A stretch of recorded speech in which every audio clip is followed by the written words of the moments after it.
Hello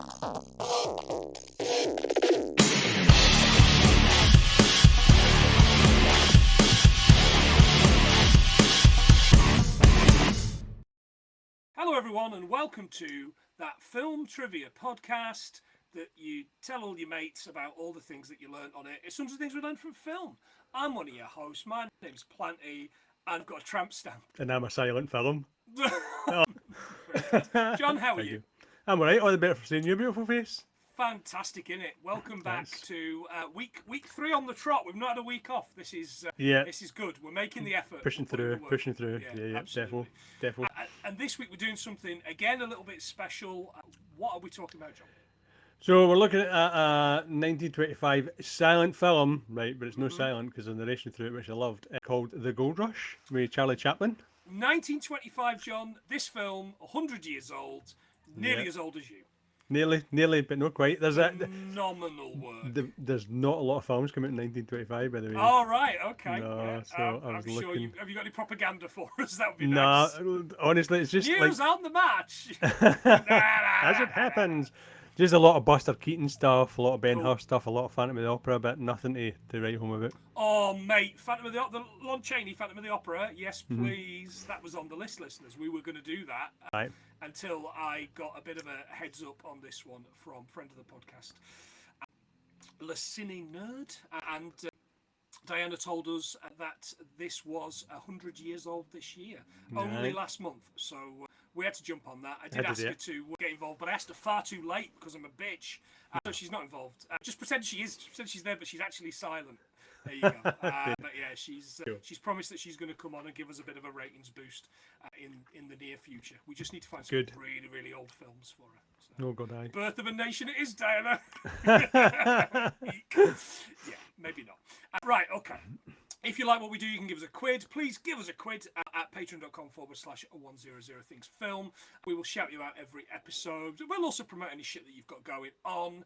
We'll also put you on the spinny wheel. The spinny wheel has been spun for the second time this month because we're going to try and get them all done before Christmas. Nope. And we will tell you next week who that's landed on and what that is. Your podcaster, spin that wheel. Spin that wheel. You know you gotta be fun. Man, fucking throwback. Yeah, anyway, look, we'll give you a week's notice to go and watch this film on YouTube that our patrons pick. So we always love it when they pick stuff that's on YouTube. So it's good. I love it. Because I absolutely love adverts of blokes going, look, I put all your details in here, and it's come up with all those finance things that you could have there's a new PPI now in it. There's a new PPI. Those fucking guys. Those fucking guys. Or the pretend like English AI voice. Oh, aye. Man. Hey, if YouTube's getting rid of all the AI people, it can get rid of the fucking AI adverts as well, please. True that. Anyway, we're not here for that. Join us on all our socials. 100 things we learn from film.co.uk. That would be super. Right, okay. Shall we? Let's think about it. Yeah. Was there any films in 1925 that you would rather have picked, John? No.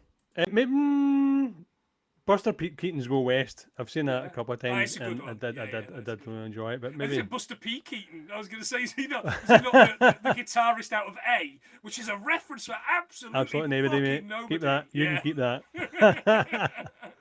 Moving on. Right. This one, John, you'll like this one because it's written by, directed by, produced by, starring. Done the theme tune, wrote the theme tune. Well, it's funny you should say that because on the 1942 re-release, he did write some of the music. Oh, for fudge's sake, man. Jesus Christ, it's Dennis Waterman all over again. I mean, he could be so good for you. I know. He was also a little tiny tramp as well, wasn't he, Dennis Waterman? True that. He's little tiny man. And his tiny chair, remember? I'm imagining that. Yeah, definitely. Anyway, there's this, listeners, if you've not watched this, get on YouTube and watch it. It's like an hour and 10 minutes. It's well worth your time. It's the 1942 version. It's like fucking 1080p on YouTube as well. No, it's decent. I always love that. Yeah, that was decent. There's this line, and I'm sure you must have seen this, John, and God, Planty's going to be all over that like a fucking tramp on chips, right? Dedicated to Alexander Woolcott in appreciation of his praise of this feature. Right. Alexander Woolcott, John, right? Mm-hmm.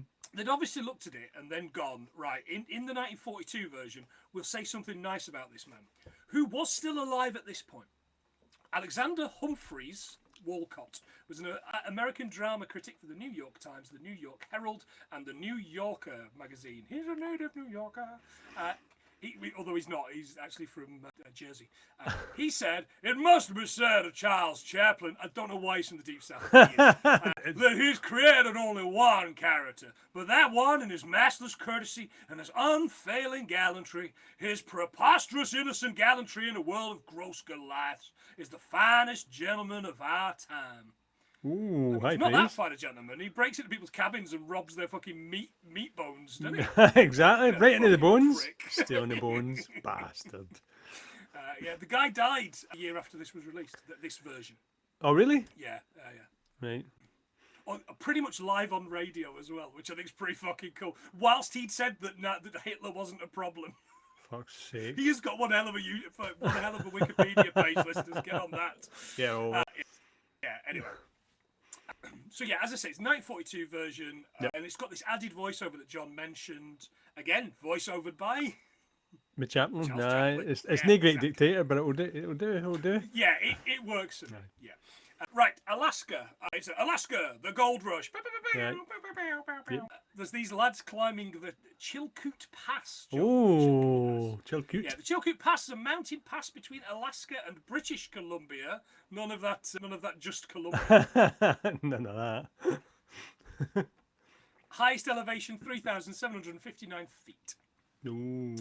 When the White Pass and the Yukon Route Railroad was built in neighbouring White Pass, the Chilkoot Pass fell out of favour with miners. Well, what about adults?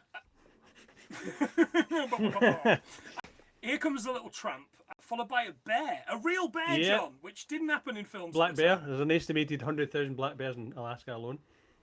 Oh right, okay. Just so you know. And this the Klondike Gold Rush. Yes, it was. Wasn't it? So it was a migration of an estimated 100,000 prospectors to the region of Yukon in northwest Canada between 1896 and 1899. All right, That's wow. a load of bodies. Because it's at the beginning you just see all these people go, that's no real, but it could have been. Well, the thing is, the actual footage was filmed. They filmed this, but it was based upon pictures, famous pictures. For 2 weeks, they shot on location at Truckee in the Snow County of the Sierra Nevada. Right. Yeah. Here, Chaplin faithfully recreated the historic image of the prospectors struggling up the Chilkoot Pass. 600 extras clambered up the 2,300 feet pass, dug through the mountains. Every other thing you see in the films, listeners, except for this, is filmed on the back lot at UA. Right, because it says it was homeless people and stuff like that they employed to do it. Just fucking transient humans. Giuliani at the top, ready to throw down a Bowser bomb. I'm gonna kill them all. I'm gonna put them in the Chilkoot Pass. Fucking hell, we haven't done the Giuliani murdering the homeless people thing for years. I thought I'd bring it back for one time only. Great reference, John. Cheers, well mate. done. It's what the people tune in for. Shit old references that we've been doing for 5 years. We meet Big Jim, who set up camp, and he's found a massive pile of gold. Big Jim. Only for this snow to come. I like Big Jim. Jim's He's a great. Okay. I think there's so many good characters in this. Of all the actors in it, I didn't really know anyone. I've got to be honest. Nah. I think I got the guy that played Big Jim is called Max Swain. Yep. He was in some Keystone Cops films, and apparently his first dressing room at Keystone Studios was shared with Fatty Arbuckle. There you go. Fucking hell. How good's That's that? pretty cool, actually. Listeners, I cannot recommend enough. There's a book called I, Fatty, which is like a fictionalised autobiography of Fatty Arbuckle. It's so good. It's such a good read. It's somewhere on the shelves here. I'm going to take it on holiday again this year. And I'm going to read it again. Yeah, I'm now thinking I've maybe got rid of it. I'll have to buy a new copy. Yeah, go and get a copy of that. It's great. Some fucker's probably got my copy. Do you want to hear something funny? Always. It's a comedy podcast. It always helps. CharlieChaplin once lost a CharlieChaplin lookalike contest. Just putting that out there. Aye. Yep. I don't even think he came second, but he lost his he lost a CharlieChaplin lookalike. Oh. I mean, I guess it's easy to do. Well, true. Yeah. Georgina Hale, who plays Georgina, was second choice behind Lita Gray, who was Chaplin's wife at the time. Less on where and when they met and how old she was. But she had to pull out because she was pregnant. Ooh. Yeah. You don't want to talk about It this. wasn't Don't nice, want to talk about it. but yeah, and he went on to have a relationship with Georgina Aye, Hill as yeah, well. yeah, I had to look at that as The well. fucking old bastard. Dirty bastard. You Handsome dirty, man, though. dirty Handsome old guy, man. though. Seems Oh yeah. you see him de-Hitlered. Well, I say that Hitler Oh. copied his look, didn't he? Really? De-Hitler. The tramp finds himself in a cabin. This cabin known Baden Black Larson. And again, I'm going to assume that the joke, inverted commas, is that he's a Baden because he's black, although he wasn't black. And he wanders in, and although it's empty, it's only because Larson was outside. He helps himself to Larson's scran. Yep. And when the big man arrives, he tells him to get out. There's this brilliant walking against the wind acting. You love it, didn't you? Love it. I love it. Practical effects. 10 out of 10. Love practical effects. Yeah, yeah, of course you do. And there's no other effects in this. Everything is practical because there's no choice. Did you hear at one point they were playing the Bonnie Banks of Loch Lomond? What the actual? Yes. There was so much music on through here. Yeah, and you think, well, surely they didn't have to pay for that, but they wouldn't have had to. Well, no, consider it was a Jacobite song for the uprising from 1745. I don't think anybody's got the rights to it. The Jacobites wouldn't be happy about it, though. No. Wouldn't be the end of a Scottish wedding, listeners, without the Runrig version of Loch Lomond. Released in 1982, it peaked on the UK chart at what number, John? 86. Oh, so close. So close. Just a couple more sales in that. In 2007, they re-recorded it with 50,000 members of the Tartan Army for Children in Need fundraiser. The single was a commercial success and debuted at number 1 in the Get to Fuck Scottish Singles chart and at number 9 in the UK. It was certified silver in the UK. Right. Get fuck. It is also the anthem of FC Köln in Germany. Their fans sing it before each match. Really? Yeah. Podcast trip to Köln. Looks like it. Which is just as mad as Nottingham Forest fans singing Mulligan Tyre. It really is. That's a weird one. Yeah, defo. It's absolutely It's not on. It's not funny. Larson gets blown out the door and Big Jim stumbles in. And between them, they're eating this fucking meat bone. I know. The meat bone. He fires a warning shot at them. Big Jim wrestles the gun off him and they continue eating. We stay right here. Is that with the 12 gauge? So I looked this up. 12 gauge slug can only travel 75 yards. I thought it would be further, but turns it's no. That's all right. That cabin's not that big. Does a job. Absolutely. In fairness to Black Larson here, they paint him as the bad guy, but this pair have broken into his house uninvited. Aye, take no shit. Aye. No, motherfuckers. Did you see the state of the cooker? I didn't really. The cooker was basically just like a pan, like a slither of metal with 4 holes cut in it. And there's a bit where he just throws some fire into it later on, isn't there? He's like, I see that, yeah. So I was looking it up. I was looking at the first cooker. You can look up the first cooker, but they say that most people don't actually realise how long Cooper's around. That looks as if it's been around for roughly 29,000 years BC. Right, wow. What? Before cooking. That means BC, before cooking. Before cooking, yeah. It's a fact, I'm adding it. I love how the wind blows the set of this house and the walls just move. It looks good, doesn't it? Like how the fucking house that Jack built. It looks really good. I've got the fastest gust of wind for you. Oh, hey, that's good. Mate, there you go. So the fastest gust of wind was recorded in Australia's Burrows Island. It was recorded at 253 miles per hour. 253 miles per hour? And crikey! That'll blow the foam off your tenants, won't it? That's not good for surfing, is it? Patrick No, Swayze? God, no. Jesus Christ, no. It's been days and the boys are starving. The tramp puts some salt on a candle and eats it, which I quite like. What are you eating? And he's hiccuping, I guess you would. They cut cards to see who will go and find food. Larson gets a 2, and they send him off into the snow. Where coincidentally the law are looking for him as well. I know, a bit of coincidence that in it. Aye, right in the middle anyway. Do you know the highest the highest numerical card in a deck of cards? Do you know what one it is? A 10? No. Sorry, the highest valued card. Oh right, okay, no idea. It's the Ace of Spades. The Ace of Spades, and it's right. called. And the Ace of Spades is also called the Spiddy, the Old Frizzle, Lands, and Death card. Aye, so many names for cards. The Old Spizzle, is that not? No, no, Frizzle. Oh, Hey, no, the old Frizzle. Frizzle Man Nizzle. You can shizzle. Jesus. He stumbles upon these cops and there's a gunfight. He blammos the fuck out of them, doesn't Both he? of them eyes. Before taking their sledge with all their provisions. Meanwhile, in the cabin, the boys are eating a boiled shoe. Yeah. Fun fact, John, do you know what the shoe was made out of? Licorice. Licorice. Yeah. Amazing. Amazing stuff. Yeah.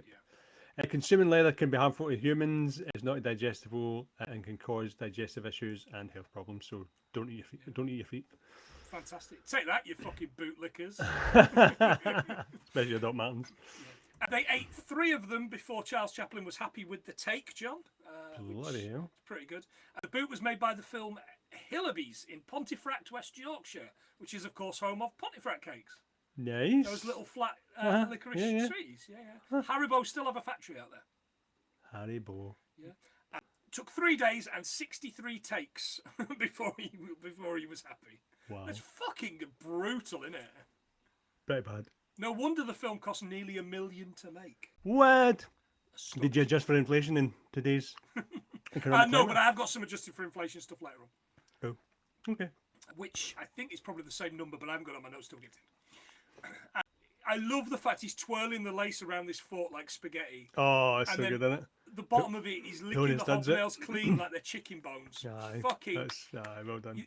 Yeah, I feel like I should be stood up in a theatre just clapping as loudly as I can. Back then they had to use this to get people's imagination going, so that all worked. It all worked. It's 2025, it's 100 years old, it's got my fucking imagination going. Later, Big Jim's so hungry that he has visions of Charles Chaplin as a chicken. Yep. And it's good acting in the chicken suit, isn't it? Well, I read about that. It turns out there was a double that was made to do it, but he couldn't get Charlie Chaplin's walk, so Charlie had to do it himself. Oh, fantastic. Right, so he had to do it himself, yeah.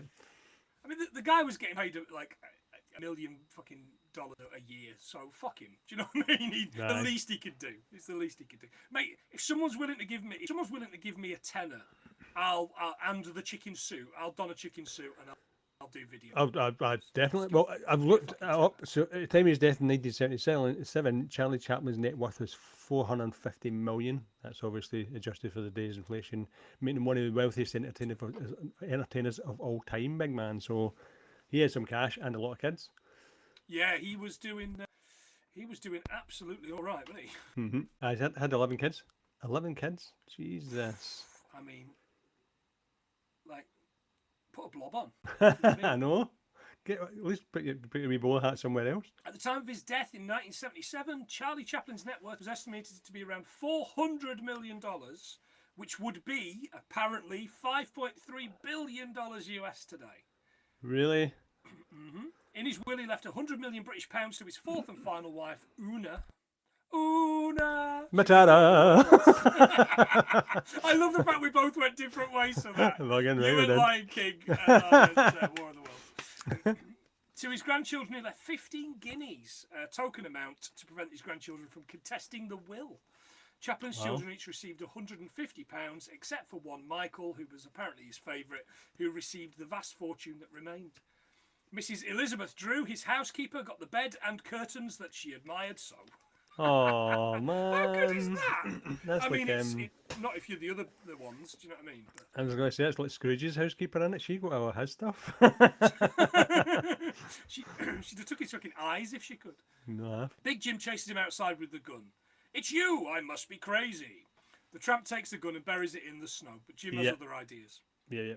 He thinks he's going to look tasty as a human too, and chases him until our hero grabs the gun again and wards him off. It very nearly, for a moment there, John, got a bit like Ravenous, didn't it? Aye, it did a bit, didn't it? Robert Carlyle and Mike from Neighbours. What a bloody film that is, man. I don't think I can watch it again. That's a movie we need. Oh, a frozen gun. It can be fired, but it's most likely it's going to jam. Jesus, John, let it go. Let it go. They have a tussle, and the bear from earlier walks in and tries to shag Big Jim, I assume, because he's wearing that big fur coat. Because he's got that fur coat on, aye. And they chase it off. Meanwhile, Black Larson has found Big Jim's gold stash, and the lads now part now the storm has ended. Big Jim, now this is the only bit that I thought looked dog shit. Big Jim heads to the goal. Big Jim's headed to his gold, and he meets Black Larson, who hits him on the head with a shovel. But then Black Larson falls off of a cliff in an avalanche. It looked like it was all done on glass, didn't it? It looked like, Yes, like the it is. fucking birds. Aye, that was well dodgy, wasn't it? But, I mean, come on. It's all right. Aye. We'll let him off it. Snow John, the film required 200 tonnes of plaster, 285 tonnes of salt, and 100 barrels of flour artificially to produce ice and snow. In addition, 4 carloads of confetti were employed in producing the blizzard and snow scenes. Decent. How do you... I mean, it's like a clown car, isn't it? How much confetti can you fit I know, in? can you fit in There's it? the confetti driving as well, do you know? Later, John, more sophisticated methods like painted cornflakes were used for snow. Before the dangers of asbestos were known, it was also used to simulate snow in films, including Citizen Kane and The Wizard of Oz. Fucking hell. Famously, my fact of the episode, Lon Chaney, Sr., died after fake snow was lodged in his throat on set. Bloody hell. Yeah, again, back to the Phantom of the Opera. Yeah. He obviously plays Oprah. What? Phantom of the Oprah Winfrey. It's a fucking hell of a way to go, isn't it? I know, Jesus. I mean, I'm going to choke on food, so do you know, I'm going to Yeah, get but cats, this is stuff you know, bought. At least you bought it. Hopefully it's something from the farmer's market, not a kebab. We know how it's going to end, listeners. Yeah, kebab in first. We see a town and a beautiful woman called Georgia. Georgia. This lad Jack's trying it on, but he said, but she's independent. I was like, fucking hell. 1925, man. Films are so woke. Jack looks like a player, though, doesn't he? Player! Jack does look like He looks like Gaston. He absolutely does. It looks like Charlie Higson from The Fast Show. Aye, actually did. Aye. On a night, she works as a dancing girl. She's working as a waitress in a cocktail bar. Mm-hmm. Jack's still at it, but she's having none. And a wild tramp arrives to the busy hall and spots Georgia. He thinks she's beckoning him over, but it's a bloke behind him. Yeah. It's the most cringe thing in the world, that, isn't it? When it happens to you, aye. 100 years on, it's still painful. It's still horrible. Someone's waving, and you're like, yeah, you're all right. And then, and then man, it went by, I got like proper PTSD. 5th generation cringe from this. Aye. Georgia's at the bar explaining to another dancer that she's bored. She'd give it all up if she could find someone decent. And right behind her is the wee fella looking for Lorne. He picks up a photo of Georgia from the floor. Jackie's being rude to Georgia, and he demands a dance. The narration line is, she picked up the most deplorable tramp in the dance hall. Which, funnily enough, listeners, is exactly why Rachel is now Mrs. Planty. She did exactly Despicable and deplorable.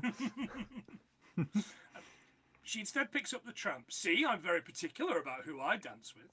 There's a nice dance scene here. The tramp gets the rope holding his trousers hooked on a dog lead, which isn't great. He's kicking out doing the dancing and kicking the dog in the face.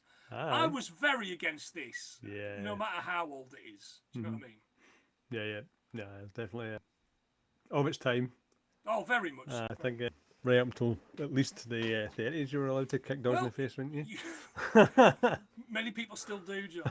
The American Humane Society began its work in film in 1940 after an incident that occurred on the set of the film Jesse James, 2 first-name prick. Ooh. And the group began protesting the public release of the film because of a scene in which, listeners, turn away now if you don't like horses being hurt. A horse was forced to run off the edge of a cliff. The horse fell over 70 feet onto the ground below and broke its spine, having to be put down afterwards. That's brutal, horrific, man. That's bad. Yeah. In horrible. 2024, the American Humane Society reported supervising 1,000 productions in 25 countries, protecting 100,000 animal actors. Well done. Not too well shabby. Done. Eventually, the dog sees a cat and drags him across the floor. Brilliant Looney Tunes stuff, and he gets what he deserves for kicking that dog. That dog's dead, as is every child of every actor in this film now. Everybody's dead. Yeah. Heavy deed. Heavy deed, big man. After the dance, Jack tries to get to Georgia, but Chaz stands in his way. There's a kerfuffle and Jack gets hit on the head by a falling clock, knocking him out. Very good. Didn't know my own strength. It's quite good. Because he pulls his hat down over his eyes, doesn't he? Yeah. And so he's not able to kind of see. And when it happens, it's quite interesting. 100% wool bowler hat, John, £33.99 on Amazon. What? I'll have two, please. I'll be like that. You'll to need Ronnie to sketch. for your big heat. Aye. Oh, just so you know, this is the 5th highest grossing film ever. Oh, right. Wow. Silent. I was going to say, fucking hell. Aye, 5th highest. Take that, grossing Jurassic silent film. Park. I know. No, not today. And the killing of the cops in Alaska. A guy was sentenced to 203 years in jail for killing that cop in 2016. Oh, right. Okay. So I can't do that either. And kick dogs in the face. So. I mean, I'm not okay with the kicking dogs in the face, but the other one... Depends what happens. In 1919, 4 Hollywood heavyweights, CharlieChaplin, Mary Pickford, Douglas Fairbanks and D.W. Griffith, created United Artists because they were fed up with studio interference. UA didn't build stages or sets, instead it distributed its film, made by independent producers, very much like A24. Yep. Good on them. This was revolutionary. Filmmakers kept their own copyrights and profits instead of everything being gobbled up by greedy studio execs. Ah, bloody right, man. Sick of it, man. Marry me. Marry me. UA distributed the first Bond film, Dr. No, in 1962. And this is a great run. One Flew Over the Cuckoo's Nest, Rocky and Annie Hall won Best Pictures 3 years in a row, 1975 to 77. All were United Artists. Bloody hell, that's impressive. It's really good, that is. That's really, good. really good. So we meet one final new character, Hank, who lives outside of town. The little tramp looks through the window and sees him serving up beans and coffee. I got to say, John, these are the best beans I've ever seen in a film. They look good, didn't they? Actually, it looked like stew. It The beans were so good. big. Yeah, it looked like good dal, is what it looked like. His plan is to pretend he's passed out outside, and when Hank carries him back in and gives him a good rub down, he's giving really him a does, right good old rubbing, like go Pat down. and bloody Castaway 2000. He gives him some hot food and coffee. As he's kind of feeding him, because obviously he's been passed out, he thinks, feeding him. He stops and then grabs some sugar. Sugar and pours it in, yeah. Noticed all that, yeah. Puts more sugar in his coffee than you do, big man. So look at this. The British began adding sugar to their tea around about 1685. Okay. In the early 18th century as well. So because it's... Because I was like, why do we put sugar in our tea? It's really nice, actually. I love sugary tea. I haven't had sugar in my tea since 1984.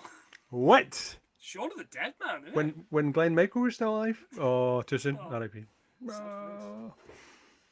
Man, I knew that would come up one way or the other. Honestly. References for like Scottish people your age and nobody else. Paddington Bear. Everybody else is going. We don't know what that is. We don't know what Cartoon Cavalcade was. We've no idea. 99-year-old he lived to. That's crazy. Yeah. Again, listen, non-Scottish listeners 50 years old are turning off in their droves. Droves, John. Hank's partner arrives for this expedition. Ooh, very progressive partner, eh? I like this. It's like Moonlight, but without sound. It's great. I love it. They leave the tramp to look after the cabin and feed the mule while they're away. Later, he's filling the oil lamp and spills a bit on his foot, which I haven't mentioned. He's just got fucking cloth around his foot because he'd eaten his shoe before. That's right. And it's good. It's a good throwback that, like, it's not a cartoon, that the shoe hasn't just magically reappeared. Yeah. It's great. Again, it's great filmmaking. Nah, it's good. Nah, I love it. Nah, it's good. Attention to detail, that's what it's all about, especially back then. He gets his foot absolutely covered in this oil, which will come up in a moment or two. Georgia arrives to have a snowball fight with the pals, and when she comes in, she sees the picture he has of her. Her mates think that this is hilarious, and she cozies up to him. Her mate lights a cigarette and throws the match on the soaked rags and just sets fire to his foot. And then the chair as well. Like he's got under somebody's ass, isn't he? She's got, it's quite warm. He's heating like a bum up under the chair. Georgia and her friends leave. He invites her and all of them to come to dinner New Year's Eve. Yeah. The alarm clock in the cabin, by the way, John, was a Dawn model.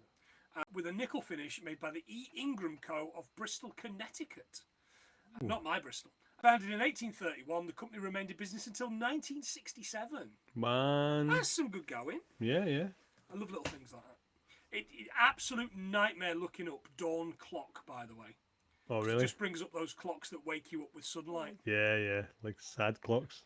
Which is absolutely great, except when you live in a sun-facing bedroom in the summer.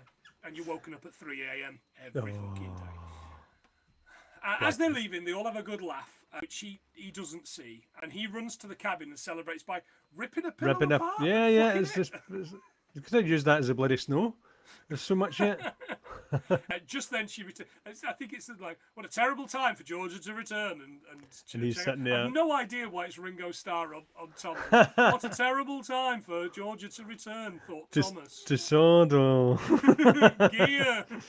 I hung it on my wall. He heads to town and shovels the land outside the shops to pay. This is brilliant, by the way. So much good. He does the general store, and by the time he's done, he's shoveled the snow in front of the restaurant. Yeah. And the man at the restaurant's fucking raging with him. Absolutely beeling at him. And he's like, well, give us 5 and I'll do it. And he's like, fine. And he gives him the 5 and he does it. And did you notice where he shoveled it all to? The back of the thingy? In front of the jail. And then he looks as if to think, I'm going to go and charge them. And then he sees it's the jail and he makes a fucking beeline away as far as he can. So good. General mentions for the It's great writing. You're breaking up. General mentions for like especially small towns when it was the gold rush was on, would sell people lumber, building materials, dry good groceries, clothes, and wallpaper. Don't know why they sell wallpaper. All the things sound really support for your lumbar either. Exactly true, but I don't. So all that I'm like, that sounds right, and then you see wallpaper, and I'm like, that just doesn't sound right. Doesn't sound right. Selling gingham. Goddamn. I don't even know what gingham is, but she absolutely has to have a role. Pick up. New Year's Eve is here, and the cabin is all festive, and he's cooked as well. There's presents for all the girls. It's really sweet. The little donkey's got another idea. It wants to eat the Christmas crackers. He wants to fucking watch out, does Charlie Chaplin, because Brendan Gleeson's going to fucking kill that donkey if he's not careful. He has a dream his dinner went a storm, and he thanks them by doing a dance, and it's the famous bread roll dance, of course. Oh yeah. Fucking yeah. beautiful, absolutely beautiful. Sir, I represent the estate of Charles Chaplin, and I have a court order demanding an immediate halt to this unauthorised imitation. One of my favourite Simpsons. The girls don't show, and it's midnight, and for some reason George is firing pistols. I assume because there's no ball drop.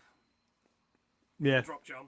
No, the ball drop. New Year's Eve. New Year's Eve. Lest we forget. Oh, PTSD. Like our first ever Christmas, like our first ever Christmas, wasn't it? We did that New Year's Eve. Aye.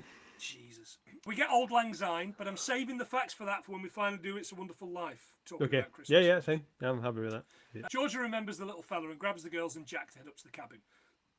Meanwhile, he's outside the dance hall looking all forlorn. Oh. Like a fucking Dickensian orphan, isn't he? Yeah, he's pretty downtrodden, isn't he? Poor bugger. They arrive at the cabin and Georgia sees all the effort that he went to for her. She's very sad. Oh, forget it, said Jack. How about giving me a little attention? We now learn Big Jim's not dead, but he has lost his memory. And I've got to be honest with you, listeners, I don't know about you, but I'd forgotten about Big Jim. I was certain Big Jim was fucking dead. He was Big D Jim. Some days later, he's trying to tell the assayers that he found a seam. All he knows is it's near the cabin. He just needs to find the cabin. An assayer John is a professional who analyses the composition and purity of substances, primarily metals, using chemical and other scientific methods. They determine the proportions of different elements or compounds presented in a sample, often with the goal of assessing its value or suitability for a specific purpose. To that. At the dance hall, George has left the little fella a letter apologising. She wants to see him and explain. But here's Big Jim. He demands to know from the tramp where the cabin is. Come with me and I'll make you a millionaire. This time next week, Rodders. All right. The tramp pledges his undying love for Jim. And when I come back, I'll take you away from all of this. The boys find the old cabin from the start, and while Big Jim draws a map, the little fella sleeps. In the night, the cabin gets swept away in the snowstorm onto the edge of this crevasse, right? Again, more good-looking model work. Yeah, it's brilliant. As he walks from one end to the other in the morning, the cabin teeters on the edge. Oh, this is the worst liver attack I've ever had. What? Jim wakes up and they put some icicles on to boil. Yeah. It's really good. Ding, Why not? Ding, ding, ding, ding. I mean, I at first thought, John, that they were stalactites or stalagmites. I mean, you got to have a system. You got to have a system. You got to have a system. Got to have a system. Oh, that's ancient, man. Still love it. There's more brilliant set stuff here. Chuck heads out the door to see what's going on, ends up hanging over by the edge of the door. There's a knotted rope holding the cabin to the cliff. The lads, it's now gone almost all the way over. The lads have to crawl up the floor slowly. Big Jim says, "Be calm, be cool, we have nothing to worry about." He says, "Your mind is psychotic, you have no psychology, you have no control." It's a phenomenal line I for know. 1942. It really is. It really is. It's basically, at this point, the fucking Italian job, isn't it? Oh no, lads, I've got an idea. Only made to blow the bloody boots off. They are the Self-Preservation Society. As he makes it out, he finds his buried gold and almost forgets to save the little guy, who he gets on a rope just before the cabin falls off the cliff. It's like that bit with the lab and the T-Rexes in Jurassic Park 2. Hi. You know, where it's hanging off the It's thing? hanging off, yeah. Yeah, it's, again, that's a good bit of a bad film, that. Sometime later, they're wonderfully dressed on this ship leaving Alaska. Oh, they look good, didn't they? They're Good. like, Dapper. he's got I love so the way many he's wearing. layers of suit. He's wearing an overcoat and he takes it off and there's a fur coat. Yeah. And then he's still got his three-piece on after that. Sure he It's does, great. Oh, that's fantastic. The little fella's still got bad habits, picking up dog ends on the deck. But Big Jim gives him a cigar out of this wonderful cigar case. Oh yeah. I've got one of these. I picked one of these cigar cases up in Havana. I keep my D&D dice in it. Oh, do you really? Yeah. Of course you do, you big So geek. just realising what a massive fucking dweeb I am. It's fine.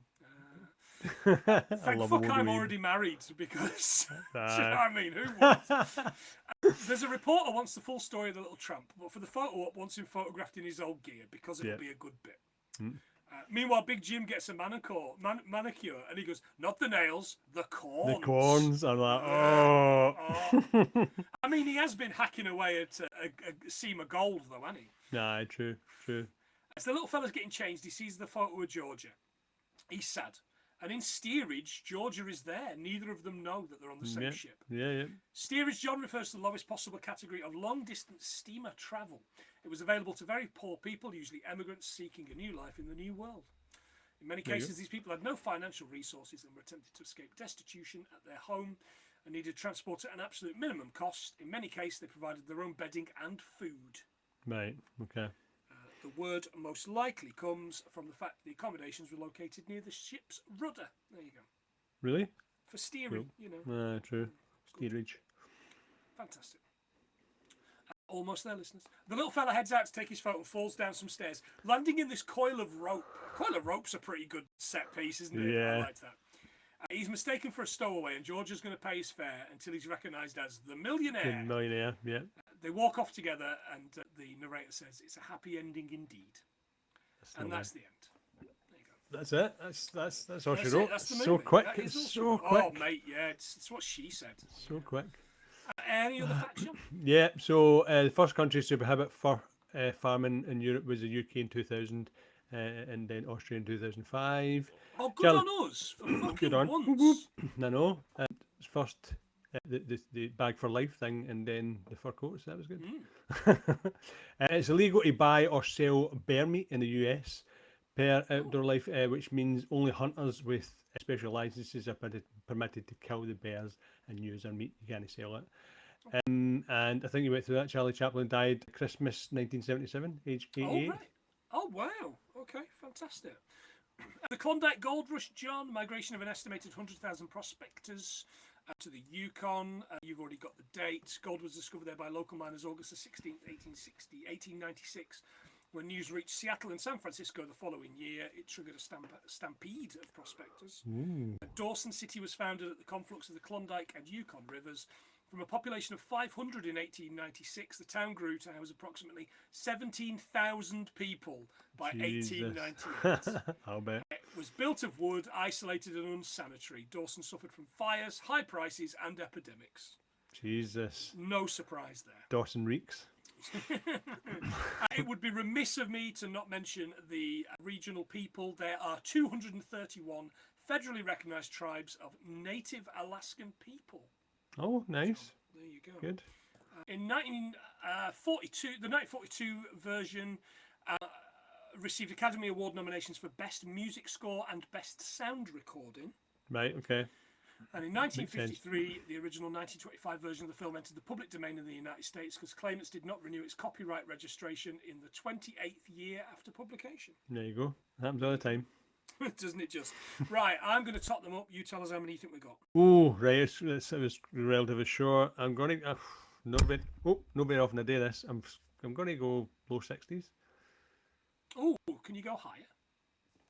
high 60s, 75. Higher. Oh, 75, John. 75? No We got way. Whoop, whoop. Go us, mate. Go us. Yeah, 475. 74. You love that. 500 Yeah, love that. Thank you. Yay! Oh, well done. Yes, I'm well, happy with that. Fantastic work. Happy with that. Oh, listen, yeah. Hey, look, and Lego films. With more? I know. Okay, so now it is well, and are you still there? Yeah, I'm still here. All right, no, mate, because it was miles behind at one point. It was miles behind. Right, okay. Because you're starting to... I don't know if it's going to... Yeah, okay. So, time to give our patrons a fantastic old-fashioned shout out. Of course, that pay £1 a month, so it would be remiss of us not to give them a fantastic shout out and hopefully some of the stuff that they're doing. But John, Yeah. it's the siren. We've got a patron. What? Is that another one you're going to insult and lose? You still here? Is that you?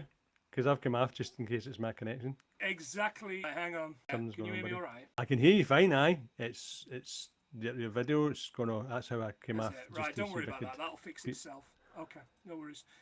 Okay, so our new patron is a good friend of ours, John. Our friend Dean, lovely Dean, who did some fantastic stuff it Dean? for your birthday. Yes, Dean. Oh, Dean is the host of the fantastic podcast. Fucking.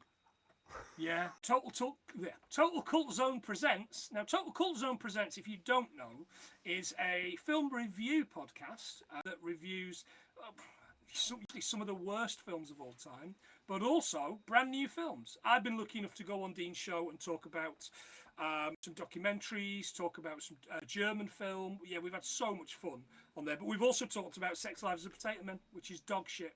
So thanks, Dean. But it is a good way to catch up with Joe and Ian. So yeah, get on that. That is probably my number one film review podcast for new films. Nice. Great people on there. Right, Kurt from the Never Watchers, thank you. James and Joe from Hallmark of Greatness.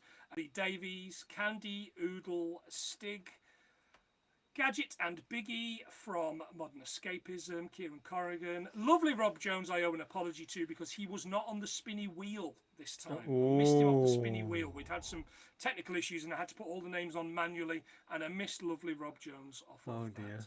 You're going to go back on it and I know you're going to pick a bad film on purpose. Quite right. Angry man.